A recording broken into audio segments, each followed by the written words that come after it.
Assalamualaikum warahmatullahi wabarakatuh. Fokus pembentangan seterusnya ialah ciri-ciri murid berkeperluan pendidikan khas.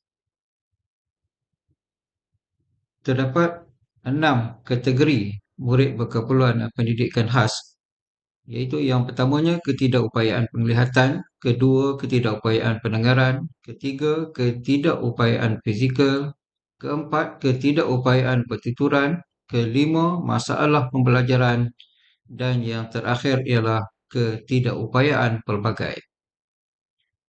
Ketidakupayaan penglihatan terdiri daripada dua jenis, iaitu yang pertama buta dan yang kedua penglihatan terhad. MBPK yang buta tidak dapat membaca cetakan biasa, tidak mempunyai persepsi cahaya, dan Braille adalah merupakan satu perantara untuk literasi bagi murid-murid kategori ini. Terdapat juga MBPK yang penglihatannya terhad, iaitu rabun, dan mereka ini mempunyai sisa-sisa penglihatan, boleh membaca teks dengan jarak yang sangat dekat, mengalami masalah penglihatan di sebelah mata, dan masih boleh membaca cetakan biasa dengan bantuan cermin mata. Bagi murid kategori ini, biasanya kita akan bantu dengan alat-alat berkaitan dengan penglihatan.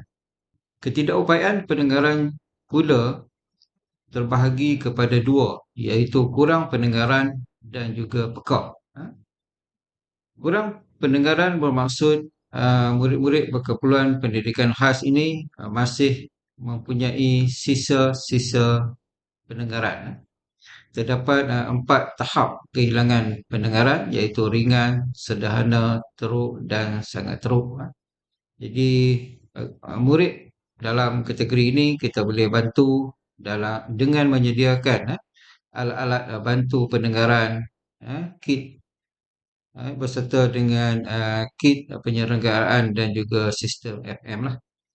Dan murid yang dikategorikan sebagai pekak ialah murid yang kehilangan pendengaran sepenuhnya. Jadi mereka ini bergantung kepada bahasa isyarat untuk tujuan komunikasi. Bagi ketidakupayaan fizikal pula terdiri daripada beberapa jenis. Yang pertamanya ketidakupayaan fizikal iaitu anggota. Ciri-ciri yang ditunjukkan ialah satu atau gabungan berikutlah. Yang pertama lumpuh, yang kedua otot yang berubah, gangguan sensori, gaya berjalan yang tidak stabil, kesukaran untuk bergerak dan memerlukan alternatif untuk bergerak, dan kehilangan ataupun tidak boleh menggunakan satu atau lebih anggota badan. Yang kedua berkaitan dengan saraf, ciri-ciri yang ditunjukkan ialah salah satu ataupun gabungan yang berikutlah. Yang pertama berkaitan dengan palsi cerebral, iaitu ketidakmatangan otot ataupun lumpuh, tidak dapat dipulihkan dan mungkin menjadi semakin teruklah. Ciri yang kedua iaitulah spina bifida, iaitu tulang belakang tidak berkembang dengan baik. Dan yang ketiga kita kenali sebagai distrofi, iaitu penyakit genetik yang menyebabkan keadaan otot menjadi lemah dan menyebabkan masalah ketidakupayaan. Kategori seterusnya bagi murid berkeperluan pendidikan khas ialah ketidakupayaan pertuturan. Ketidakupayaan pertuturan ini terbahagi kepada beberapa jenis. Yang pertama masalah suara, yang kedua masalah kelancaran ataupun gagap, yang ketiga masalah bahasa, reseptif dan juga ekspresif, dan yang keempat ialah masalah pertuturan dan artikulasi ataupun sebutan.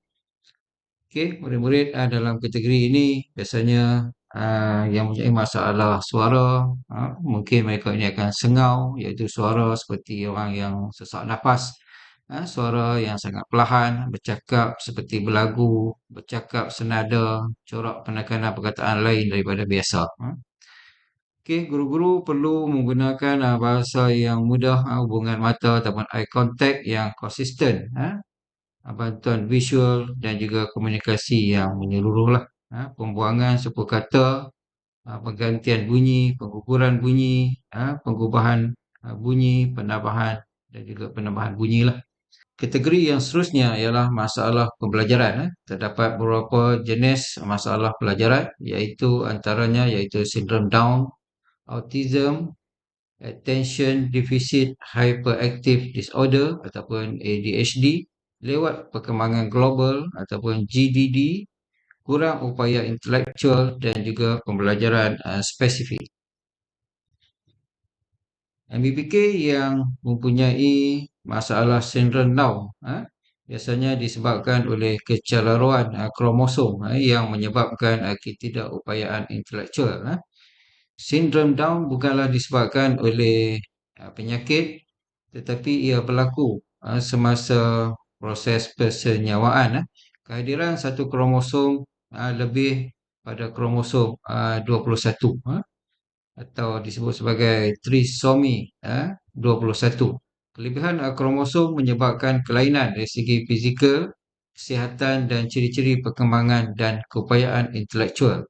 Mereka ini boleh dikenali dengan raut wajah yang rata, tangan lebar dengan ukuran jari yang pendek, telapak tangan yang hanya memiliki satu lipatan, kepala bersaiz kecil, lidah lebar dan terjelir dan berkulit putih, telinga kecil, leher yang pendek, ketinggian yang rendah, mulut kecil, mata miring ke atas dan keluar, dan bahagian hidung kecil dan tulang hidung yang rata.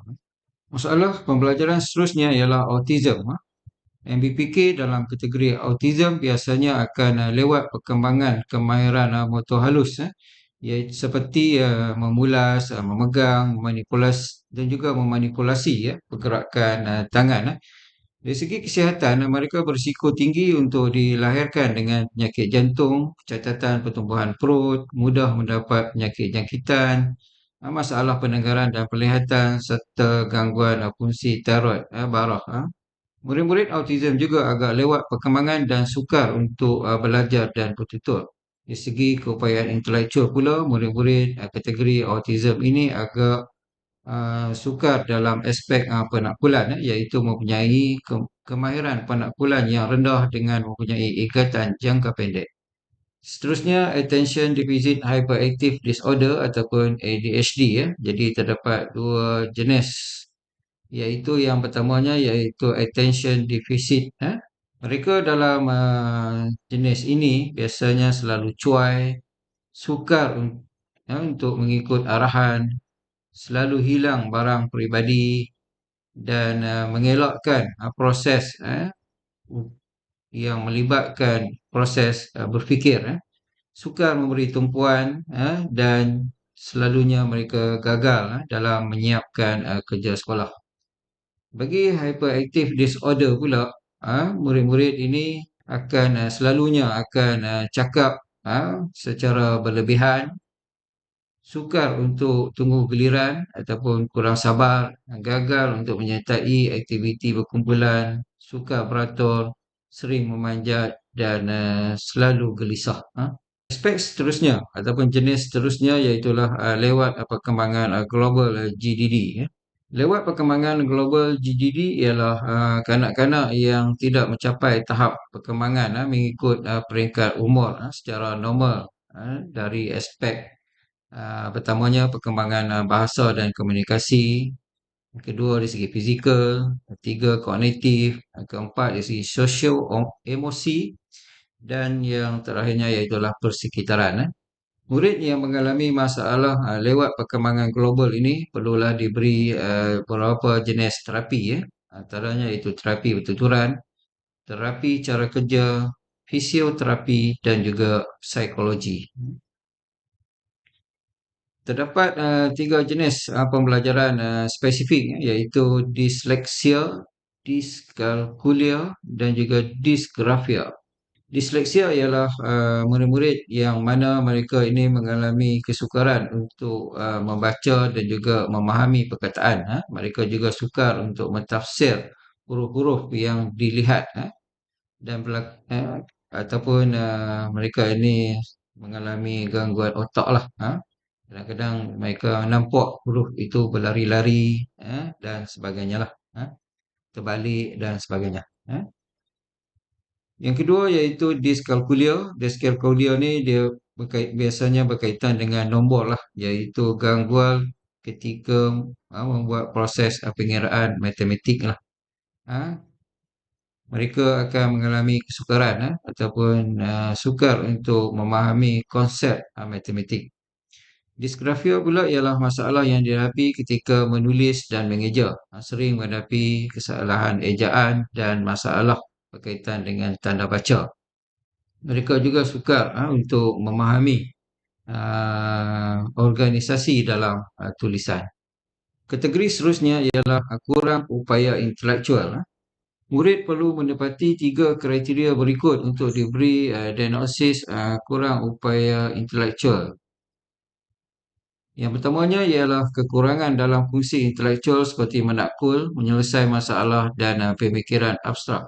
Kedua, kekurangan dalam fungsi adaptif, iaitu kegagalan untuk berdikari dan menjalankan tanggungjawab sosial. Dan yang ketiga ialah kekurangan fungsi intelektual dan adaptif dalam tempoh perkembangan murid. Jadi murid-murid ini akan diberi diagnosis untuk menentukan sama ada mereka boleh dikategorikan sebagai murid kurang upaya intelektual. Terdapat beberapa tahap ketidakupayaan intelektual, iaitu ringan, sederhana, ketara dan kronik. Jadi pakar perubatan akan mengenal pasti tahap inilah. Dan seterusnya iaitu yang terakhir ialah ketidakupayaan pelbagai. Ketidakupayaan pelbagai ini merujuk kepada MBPK yang mempunyai lebih daripada satu ketidakupayaan ataupun masalah. Contohnya ketidakupayaan penglihatan dan ketidakupayaan pendengaran. Contoh kedua ialah murid-murid ini mungkin akan mengalami masalah pembelajaran, dan dalam masa yang sama mereka juga ada masalah ketidakupayaan penglihatan. Begitu juga dengan murid-murid yang dikategorikan sebagai murid fizikal, mereka mungkin juga akan ada masalah pembelajaran. Jadi gabungan dua atau lebih ketidakupayaan ini akan dikategorikan sebagai ketidakupayaan pelbagai. Murid-murid yang mempunyai ciri-ciri murid berkeperluan pendidikan khas perlulah dirujuk kepada pegawai perubatan untuk disahkan sama ada mereka ini boleh dikategorikan sebagai murid kurang upaya. Sekiranya guru-guru mendapati terdapat murid-murid yang mempunyai ciri-ciri yang seperti mana yang kita telah bincangkan tadi, pihak sekolah bolehlah merujuk kes ini ke klinik kesihatan. Diharapkan perkongsian yang diberikan ini dapat membantu guru-guru dalam mengenal pasti murid-murid berkeperluan pendidikan khas. Sekian, terima kasih.